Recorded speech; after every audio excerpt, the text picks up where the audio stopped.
2 days ago, after almost 2 decades of planning, delays, and budget overruns, something finally happened in this region. The 2 Line Crosslake Washington. You can now get from downtown Seattle to downtown Bellevue in 22 minutes by train. No traffic, no bridge backup, no $30 parking garage. Now I know what you're thinking. Okay, that's cool, but what does a train have to do with real estate? Here's the answer. Transit access is one of the most consistent long-term drivers of home value appreciation in urban markets. Every major light rail opening in this country has produced the same pattern. Neighborhoods near stations outperform the surrounding market for years after opening, and the biggest window of opportunity for buyers is always right after a line opens, before the market has fully priced in the transit premium. That window opened 2 days ago. I'm going to break down exactly which neighborhoods are positioned to win, what the data says about transit and home values, and where I would be looking right now if I were a buyer in this market.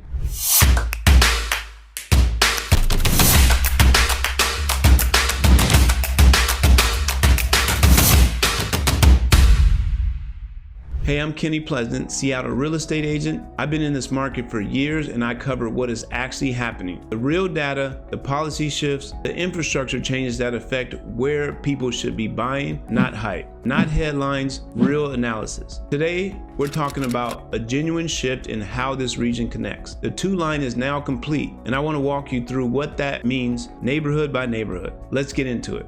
What the 2 Line actually is. The 2 Line, also called the East Link Extension, is Sound Transit's east-west light rail line. The full line runs 35 minutes and serves 25 stations between Lynnwood in the north and Downtown Redmond on the east side. It has been partially open since April 2024 when service between South Bellevue and Redmond. The piece that just opened 2 days ago, called the Crosslake Connection, carries trains across the I-90 floating bridge, opening 2 brand new stations at Judkins Parks and Mercer Island and completing the direct Seattle to Bellevue link. This is actually the world's first light rail line to run on a floating bridge, which is one of those facts that sounds made up, but it isn't. Key travel times. Downtown Seattle to downtown Bellevue is 22 minutes. Downtown Seattle to Redmond Technology Station, walking distance from Microsoft, is about 45 minutes. End-to-end, Lynnwood to downtown Redmond is 77 minutes. Trains run every 8 minutes during peak hours. This is fast, reliable regional transit, and it just fundamentally changed the commute math for a lot of people deciding where to live.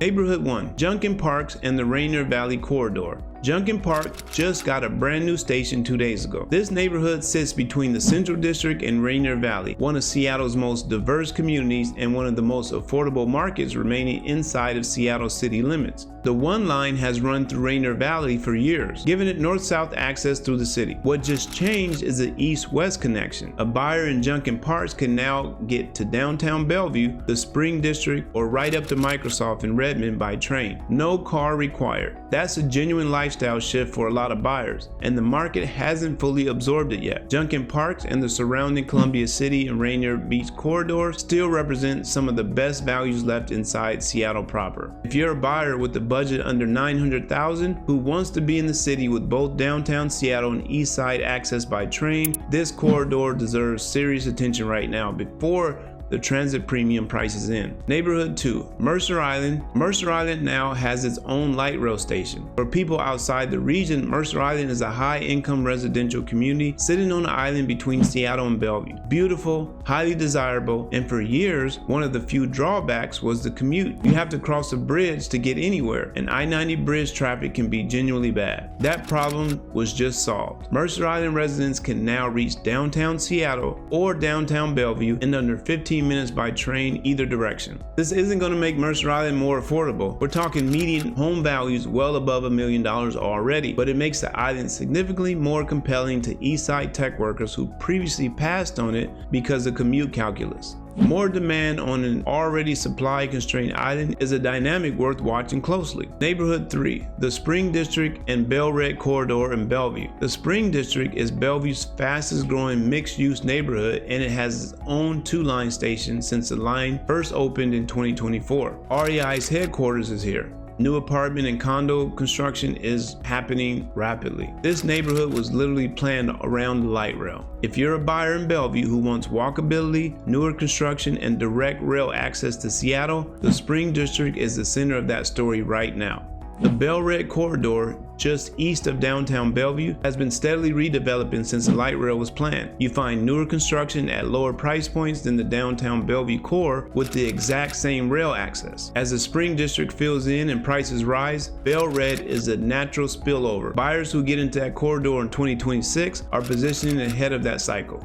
Neighborhood 4, Redmond and the Microsoft Connection. Redmond Technology Station is a 5-minute walk from Microsoft's main campus. It's been open since 2024 and downtown Redmond opened in 2025. With the full 2 line now running, someone living in Capitol Hill, the Central District, or Rainier Valley can commute to Microsoft by train. That completely changes the list of Seattle neighborhoods a Microsoft employee considers when they're buying. Redmond is still meaningfully more affordable than comparable Bellevue for a similar square footage, and now that is a connected node in the regional network, not just an east side suburb. Its appeal has expanded. Buyers who want proximity to the Microsoft campus without paying downtown Bellevue prices have a clear option here. What transit historically does to home values? The research on this is consistent across markets. Homes within a half a mile to a mile of a new light rail station appreciates faster than the surrounding area over the 5 to 10 years following opening. The effect is not immediate. It builds as the transit becomes part of a daily life, as walkable development fills in around stations, and as buyers begin to actively price in the commute advantage. The biggest opportunity is always in the window right after opening, before appreciation fully reflects the transit premium. We're in that window right now.